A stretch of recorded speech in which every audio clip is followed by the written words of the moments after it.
Welcome to In Search Of. I'm your host, Dan Barker, and joining me in person this week, Zach Billings, co-founder of Wikimotive. Zach, thanks for being here. Thanks for having me here in the flesh, freezing my butt off in New Hampshire. It is indeed December 2025 in New Hampshire here, and it is much colder than it should be. I'm sorry from the nice warm state of Texas. But special guest this week, Andrew Ruck, GM of LaFontaine Automotive Group. Andrew, thank you so much for joining us. Pleasure to be here. Yeah, awesome. So great to have you here. We've seen you're a pro of podcasting yourself. We've actually caught some of your episodes, and if I'm not mistaken, was on Car Dealership Guy. Was that? Do I have that correct? Yes. Been on one so far, and really enjoy that whole community as well. Yeah, it's awesome, and they're doing some amazing things over there. We love those guys. Andrew, I think, like I said, as we sit here in December of 2025, I think we always like to look back at the year. So tell us about your year with LaFontaine and all the things that going on. Tell us about your year in 2025. Awesome. It's 2025 seems to be a par for the course for this new automotive landscape that we're living in. 2025 brought a whole new round of waves that cause unique challenges and opportunities. So learning that years are not going to be forecasted, but quarters and months, it seems like, live. So, for us, we saw the exact same thing that everybody else did. For me specifically, I'm in Michigan. I'm in Metro Detroit. So I'm in that, big three microcosm of everything seems to run differently here. So everything from the EVs and the push, and then the repush, and then the third push to get through it. We had the inventory challenges specific to our brands that caused some additional waves. And then, of course, as the tariff talk came and then didn't exist, but then it came again and then didn't exist, and then finally hit, and nobody actually knew that it finally hit. So it's just unique in that perspective. We're a big parts wholesaler in the area. It's second largest in the state.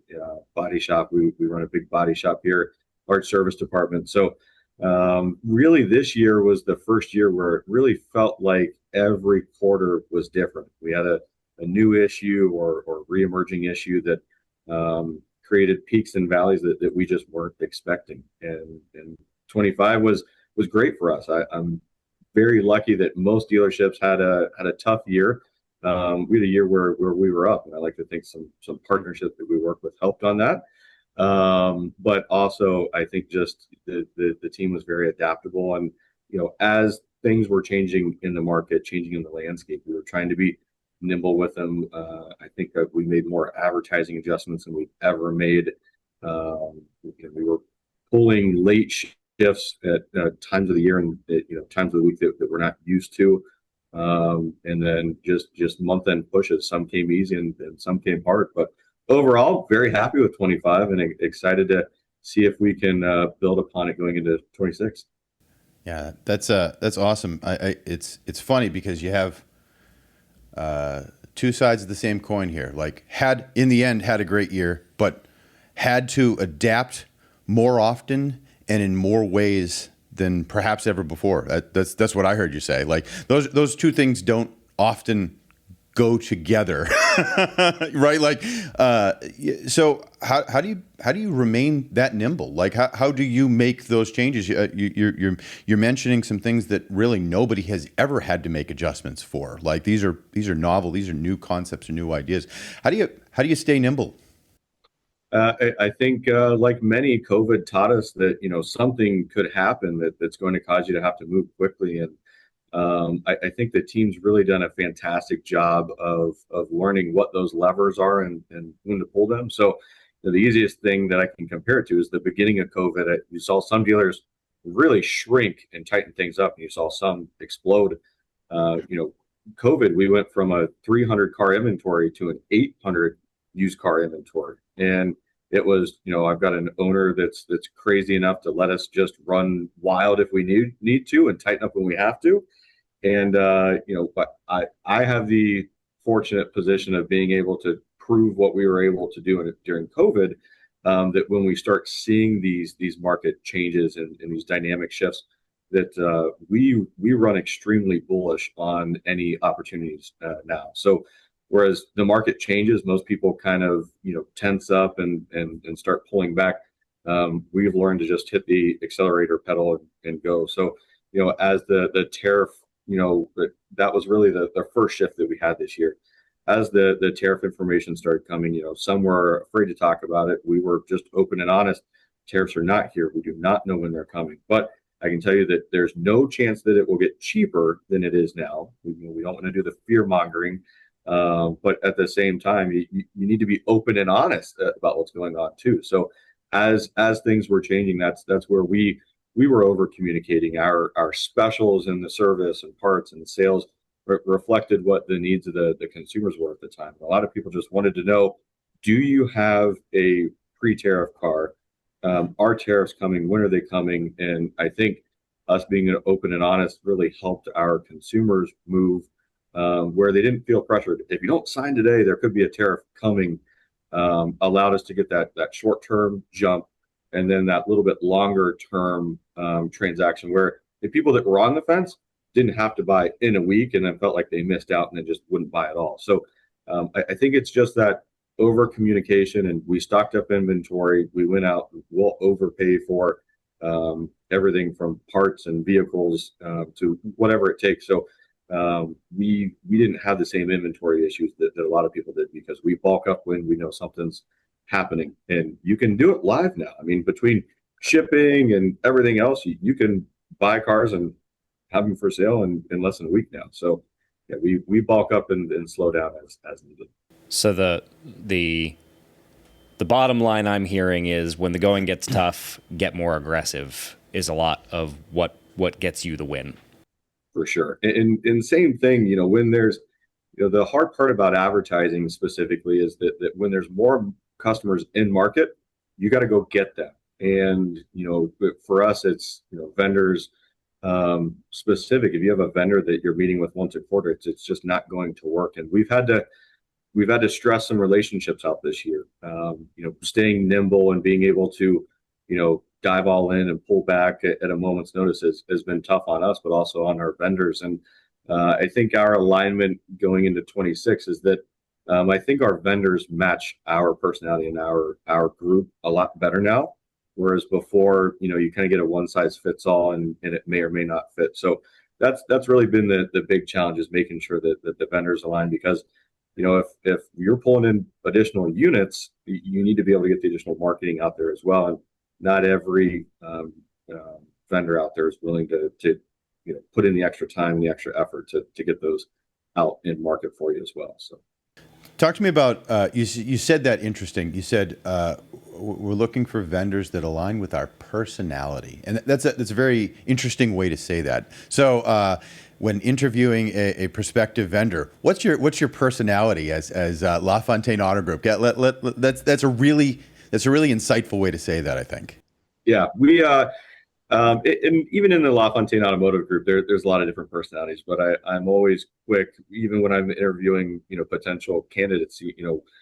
My goal is to try to hire you, but also try to get you to run away as well. And I think if it's an open and honest relationship, I'm always open and say I'm very needy.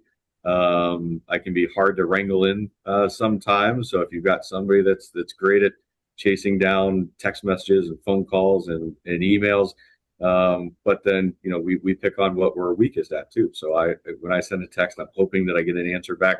When I make a phone call, I'm hoping I get one back. So for us, it's making sure who are the account reps? What are their personalities? Do you only like quarterly meetings, or can we do monthly where we squeeze in the occasional, last minute notice? Can we meet the next 72-hour kind of a situation? So for us, it's not always about money. I mean, I've got vendors where I pay more than you should, and I've got vendors where I pay less than you should, and a lot of it comes down to what do we need, and a lot of it really is just does the actual account rep match us, and are they going to be as available as we need them to be? Yeah, that's interesting. So it's not just down to does the vendor match, it's does the individual match for you. Yes, the account rep is generally speaking more important than the vendor most times, and I think that's been a hard one. I've got one vendor. Um, I guess we'll see when this airs. One vendor that we may be switching from, and it's all coming down to account rep. I think they're one of the better companies that are out there, but with the wrong rep, even the best company can can be a I struggle. agree completely. I think that the person who's working on your account, and obviously the speaking from a vendor perspective, the underlying philosophies, the operational beliefs of a vendor are important things that underpin is the quality there, is the production quality there, is it a good product? But if you don't have the person that's interfacing with you, the general manager, that gets you, gets how to communicate with you, the whole relationship falls apart and there's a complete and total mismatch. And it really does come down to that rep, that performance manager, and how they're able to mirror your style, be able to be nimble the way that you want to be nimble.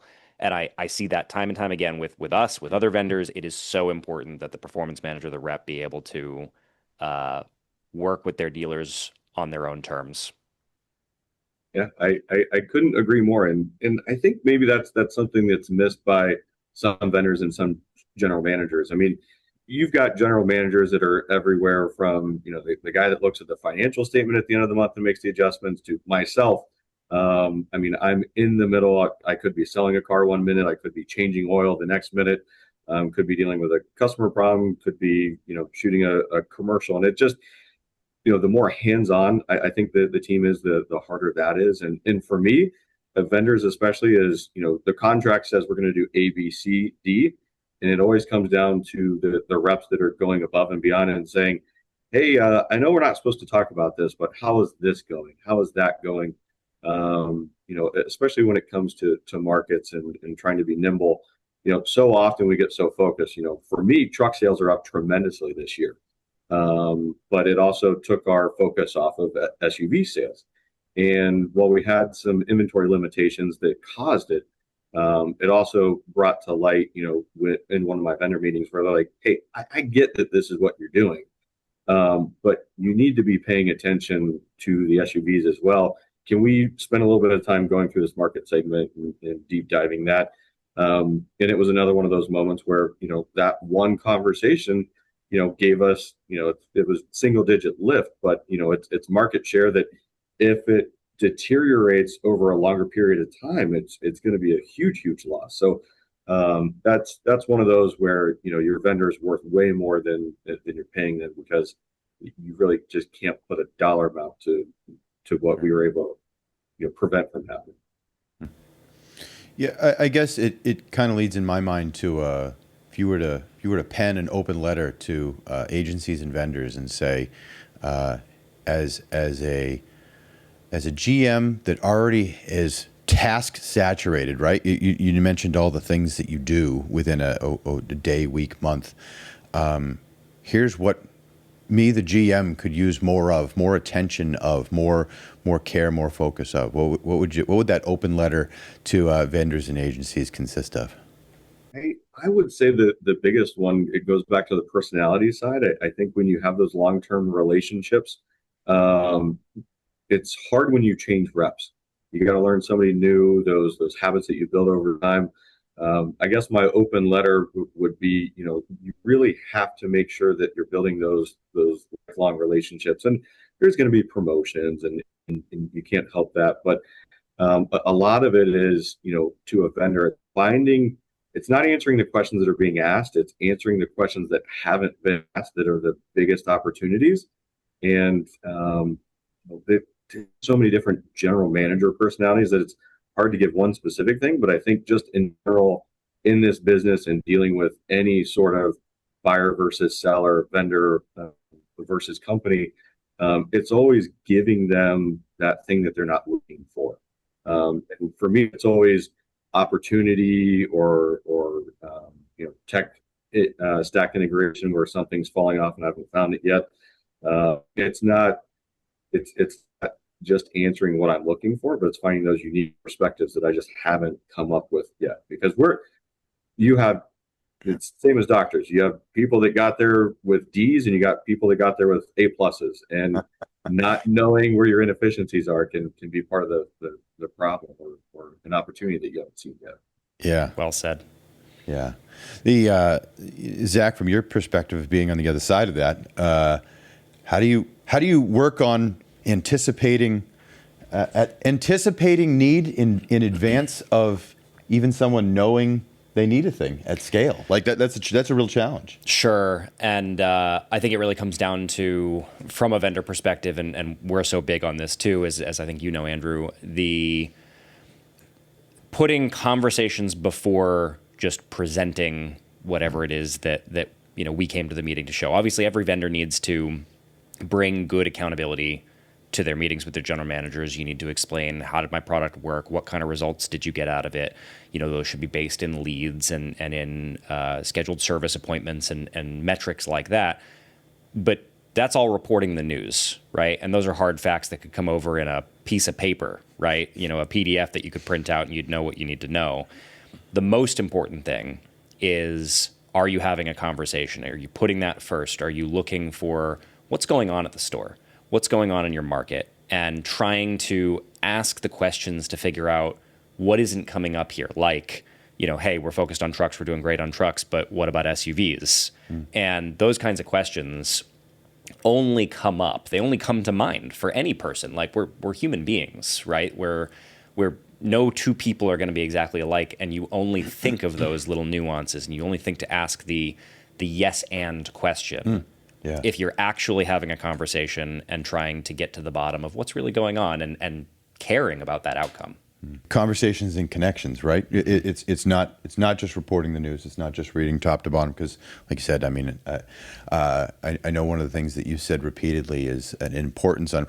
We can always tell a relationship by a client relationship by how many are they regular to meetings, and how long do those meetings go, and what type of questions are asked in those meetings. Because Andrew, I'm sure if someone's just reading you the news, I'm sure you don't have time, in and amongst everything else you said, to sit through 45 minutes of somebody just telling you the news, because that's effectively not necessarily giving you what you're looking for to help move business forward. Oh, totally. And it's pretty easy to tell if I'm not asking questions, I'm not engaged, and I'm just ready for the meeting to end. And it can be very dangerous, because I have it with my managers as well. There's not a meeting that I'm in that I don't want my staff in. And I catch it all the time. We'll launch a vendor and I'll have 15 people in a meeting, and then 3 months later it's me and the vendor, and it's like, okay, well, my team's not engaging. Why are they not engaging? Are they too busy? Is it the content? Is it's not useful? And I kind of use that as a barometer as well, to know, are we on the right path or not? And it can be tough, but it's those open-ended conversations, and you can tell. And I think a lot of it comes from, it's something that's unique, Zach, specifically with your company, is they'll say, this is where we're winning, and this is where we still need to work. And I think too often vendors get stuck in that position where they're like, everything's perfect, go ahead, keep sending us the checks, and everything's going to be fine. And I think that's where some of the best growth has come out of, well, why are we still working on this? Well, that's because you focused on this instead of that.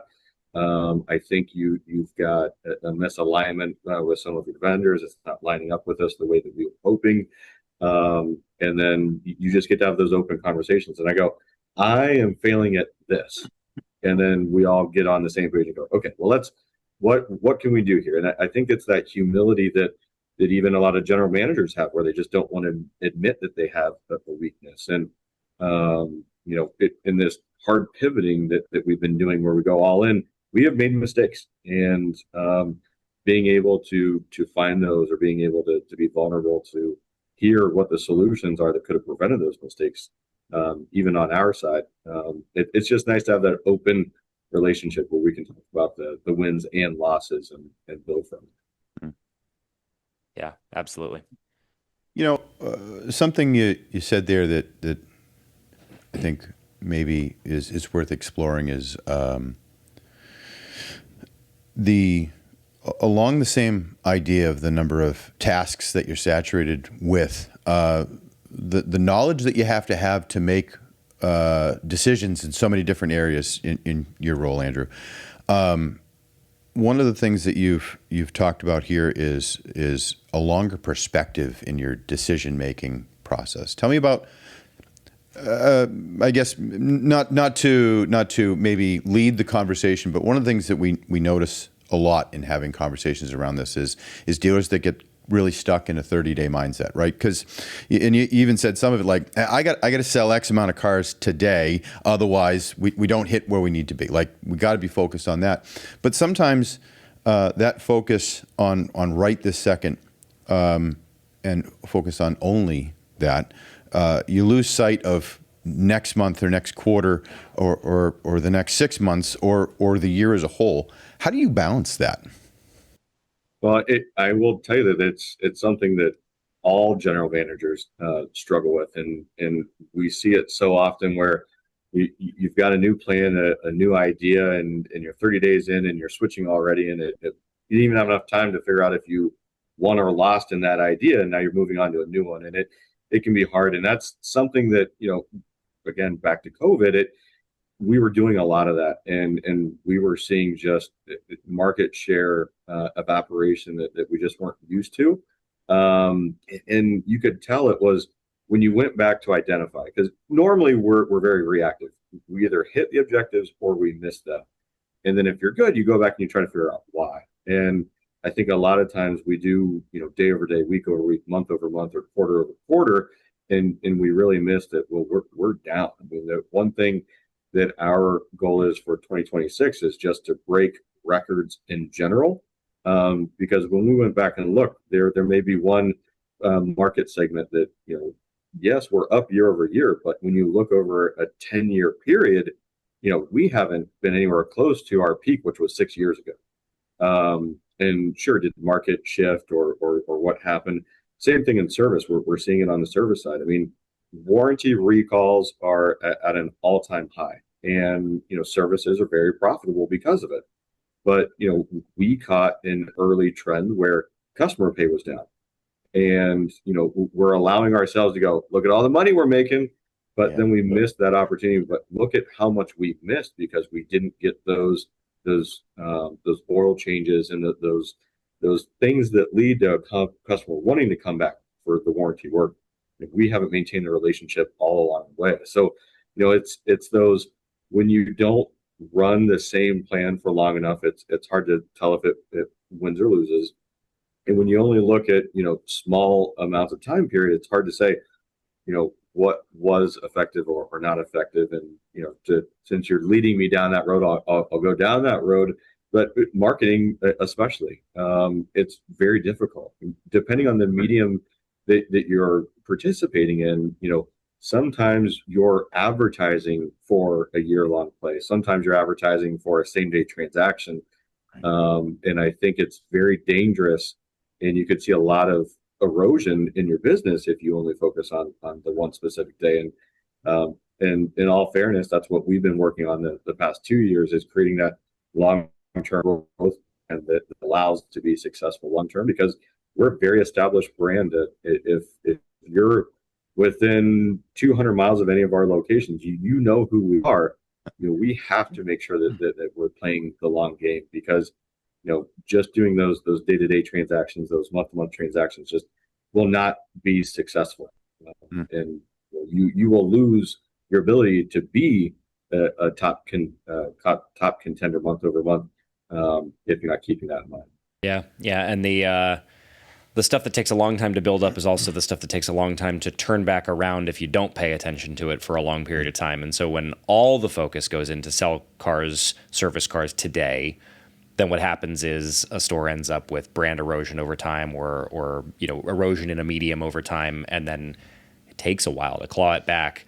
At the same time, to your point, if you don't think about how do we get today's opportunity, then you can end up with a flatter month than it would have been only focusing on long term. So it's different mediums for different things, for sure.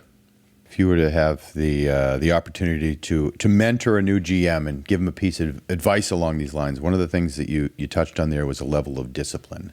How would you give some advice around specifically discipline in this mindset? Because I think that's really important and maybe not said enough. I think it's just work in retrospective. I think a lot of it comes into play where you stay in the day to day.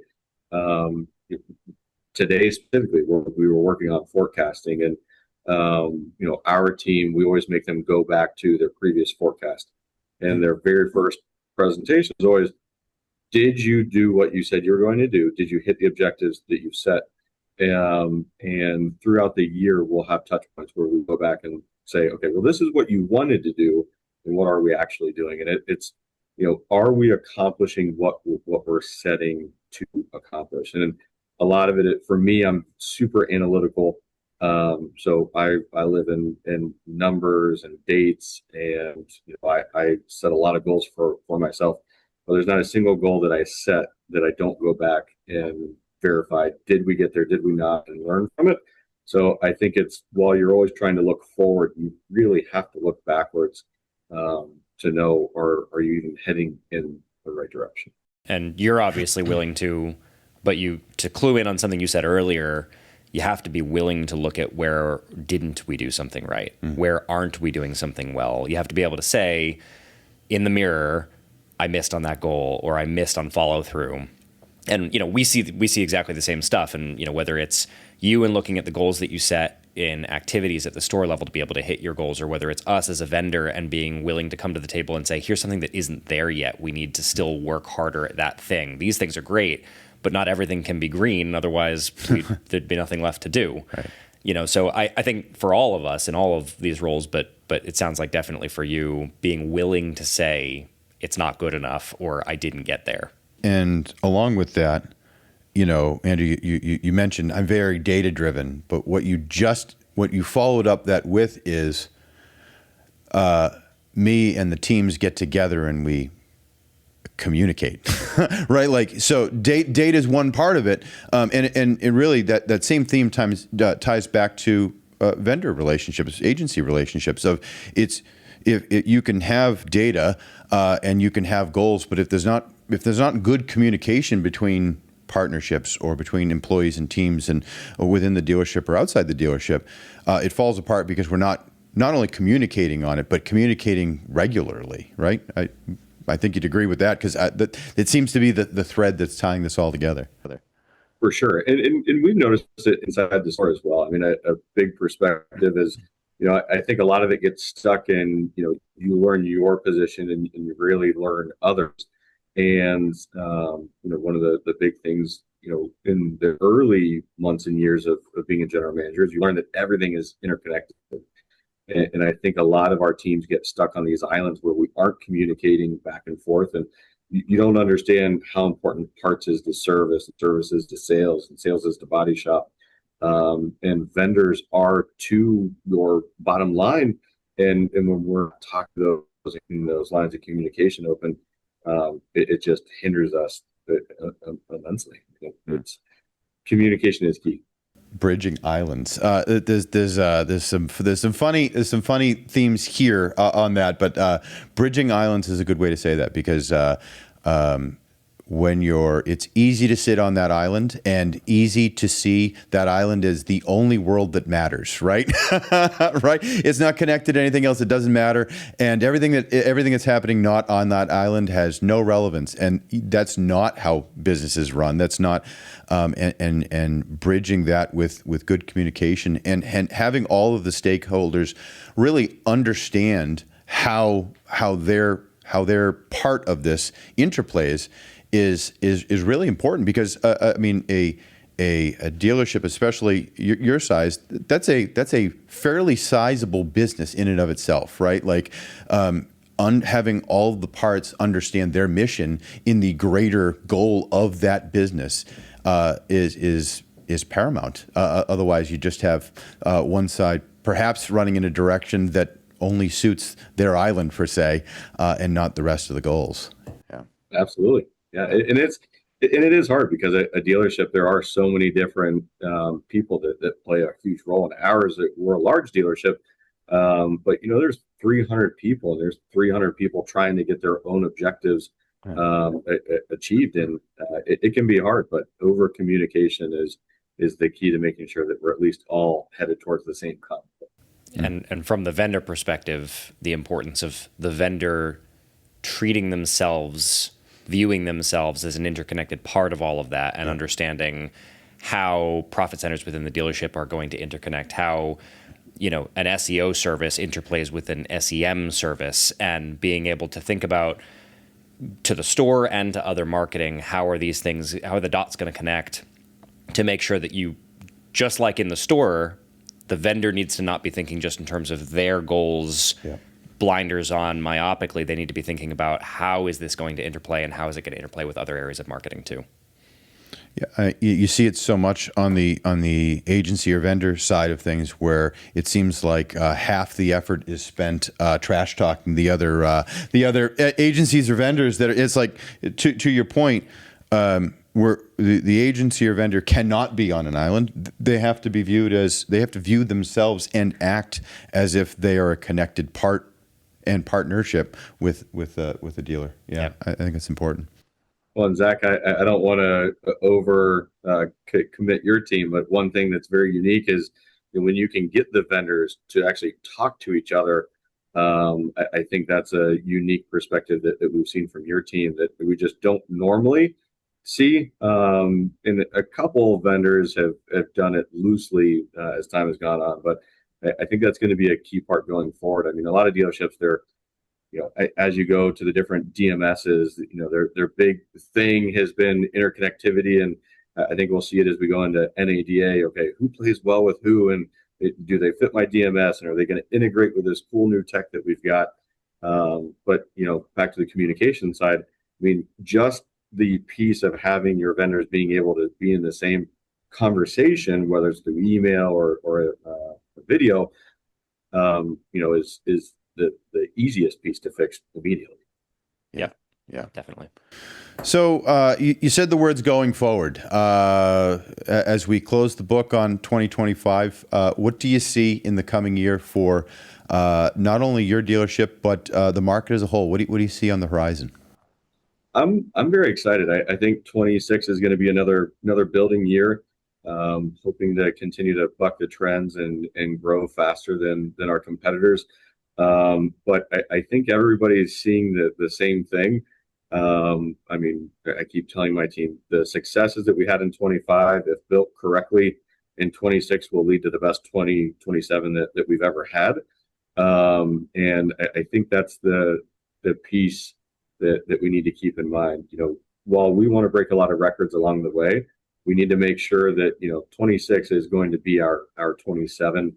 And that's where we're setting up the crawl, walk, run that scenario, is that we're done crawling and 26 is going to be walking, and then in 27 we should be in full sprint. And it's hard because we have been very successful, and we've had a lot of growth over what we thought was where we should be. We've grown even since then, and learning that the possibilities are endless, and we're nowhere close to what our peak performances are. I think is a huge piece. So I think for us, departmentally, we have several goals that are meeting the industry standards. With the same projections, everybody's thinking a little up here, a little down there. But we're also looking at capacities and seeing if we can max out those capacities too. So I still have two specific areas that I'm going to blow through what the market expectations are, and other ones that I want to make sure that we continue, but really stressing the system to make sure that, if we can still grow faster than we should, because we've got our focus on it, then we still have the right performance pieces in place to really achieve what we want when everybody's growing at the same time. So just the 26, everybody's telling everybody to be cautious. You haven't seen it yet. You don't know what's going to happen. A little up, a little down. But if you don't have that stretch goal or that stress tester in 2026, I think it's going to leave you behind in 27. reinforces a thing you said earlier as well, in terms of, you mentioned specifically ownership that empowers you to be bullish. And I would say there's another side to that. Ownership, what it sounds like to me anyway, is ownership that also empowers you to put a plan that is crawl, walk, run, because no one wants to crawl. Not in any of our spaces. No one wants to commit to crawl. But I think there's it's a necessity to building a thing that's sustainable. So I think the most interesting part in all of that is ownership empowerment. Talk to me about that for a minute. Yeah, you've seen on the vendor side, I'm sure, various levels of involvement from ownership and different levels of empowerment. And I don't think there's anything wrong with testing those boundaries and making sure that you've got the room to grow, because you may not have the empowerment, but you can ask for the empowerment. And I think a lot of that control comes down to, some people struggle to give the control up because they're not sure if somebody can be successful with it. So even within our group, we have different levels of empowerment. And I would say this is probably true for most dealerships. You need to ask for it if you don't have it, versus some are empowered and should never have that much power. They need some guardrails. So there's lots of different levels to it, but all I can say is, ask for it, but have the plan and the execution to be able to be successful with it. And I think a lot of it, if you don't have the empowerment that you need to be willing to show the vulnerabilities when you overstep. And I think that open communication for most people. I mean, any car dealership, large or small, you're working in very large numbers, and your wins can be very big, and your losses can be very big. So, be willing to. Maybe communication is the overall theme to this one. The over communication. You've got to make sure. If you're looking for more empowerment, you've got to make sure that you ask for it, own it, and be vulnerable to be able to tell you, how it was successful or failed. Do you have a book or resource that you would tell a fellow general manager to take some time to go explore? Could be web, could be a physical book, anything.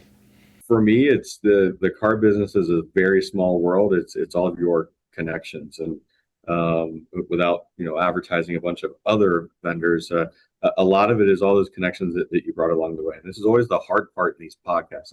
What's your favorite book? What's your favorite? and I've never been able to answer this one, but I will tell you, since you said resource, I'm going to go where I actually go. It's just other people in the business. There's a lot to learn. There's a reason that the old timers are still working in the stores. It's because they are holding the knowledge, and they got to where they are by having a lot of wins and a lot of successes and a lot of failures. So take the time to learn from those that have already been in the seats that you're occupying, and in the seat that you want. One of the best pieces of advice I got was to do the job you want, not the job you have. And a lot of it is spending that time learning from that person. But it's the same, Zach, with your team. I'm more concerned about finding the right connections and being able to find the right people that know the answers that I don't. And for me, it's staying a student. You bring up what's the best resource. Internally, it's making sure that you are still learning. But externally, it's grow your network. I love that podcasts exist now. I love that chats and these text messages and WhatsApp where you can join other GMs now. 20 groups were started because dealers learn better when they work together. And I think spend the time on these podcasts, spend the time on getting into these networking groups, whether it's a 20 group or we talked about Car Dealership Guy, the one that he's working on now. I joined because I wanted to learn more. There's a lot to learn from each other that, I mean, as soon as a book is printed, it's old. And I struggle. There's a reason we learn history so we don't repeat it. There's a reason we read books to create base knowledge. But especially as adaptable and as fast moving as the car business is now, you got to learn live, and you got to have a network of people that you can rely on to bounce ideas and to learn from. Yeah, that's great, and I think that network and again, I guess the theme here is really communication. That network and the dependability of that network is super important. And I guess I'm wondering where Zach is going. Zach, do you have a book? Yeah, what a book that you think, Zach? Where do you go with that? Sure. You said some things. What made me think of the question was you said some things that triggered recent memories of reading Unreasonable Hospitality. And I think as a non-automotive book, it's based in the restaurant industry, but there's lessons that apply themselves so well and are so durable that I think it's a great read for anyone who is in a leadership position in a business. But I did phrase the question the way that I did because the book answer is not always the best answer.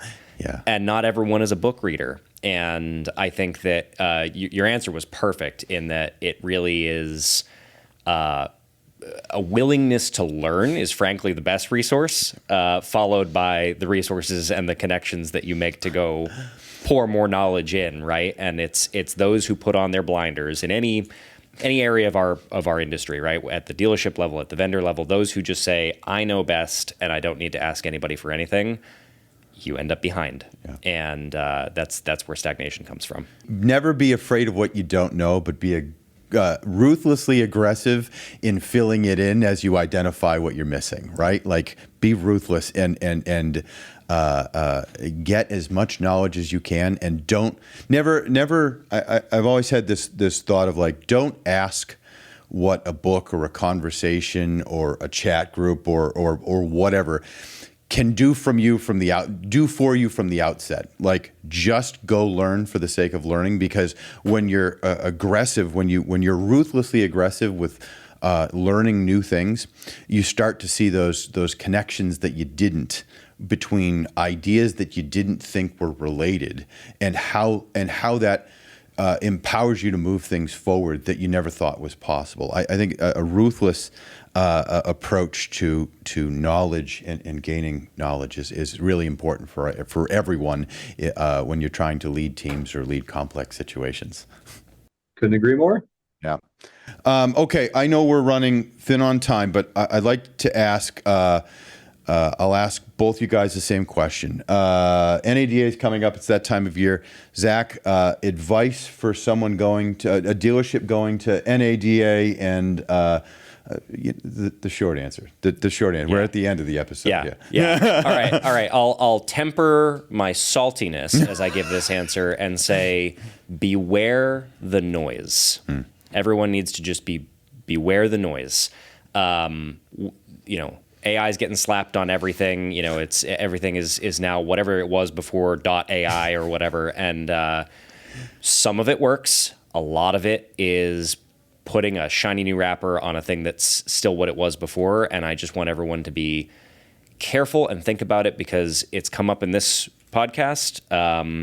We are back to kind of pre-COVID environment. We get new curveballs all the time, but it's back to basics time. And the shiny new things, we need to stay on top of them, but at the same time, don't fall into the traps. Yeah. Andrew, same question to you. Advice for those attending NADA and shopping around for new ideas and new products. It's a scary world, and it can be very exciting to be on the cutting edge of something new, and I think that's the dangerous part of it. But we've fallen into the trap of, we had a couple of new vendors over the past 2 years that were just terrible.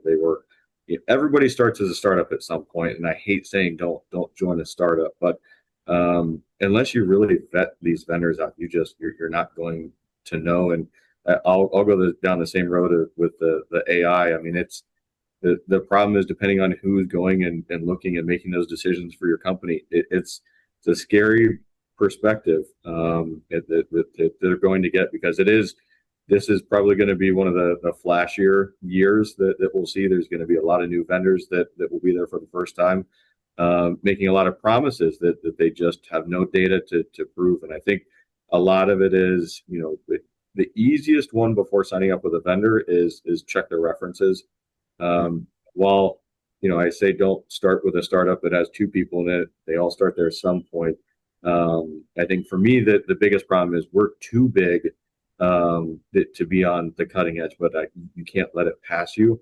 So just use those vendor references and keep an eye out. I always like to make sure we go with what we're looking for. It's just like shopping at a grocery store when you're hungry. You'll buy it all and end up with a bunch of stuff that you don't need. So find what you need, find what you want to shop for, and try to stay away from everything else.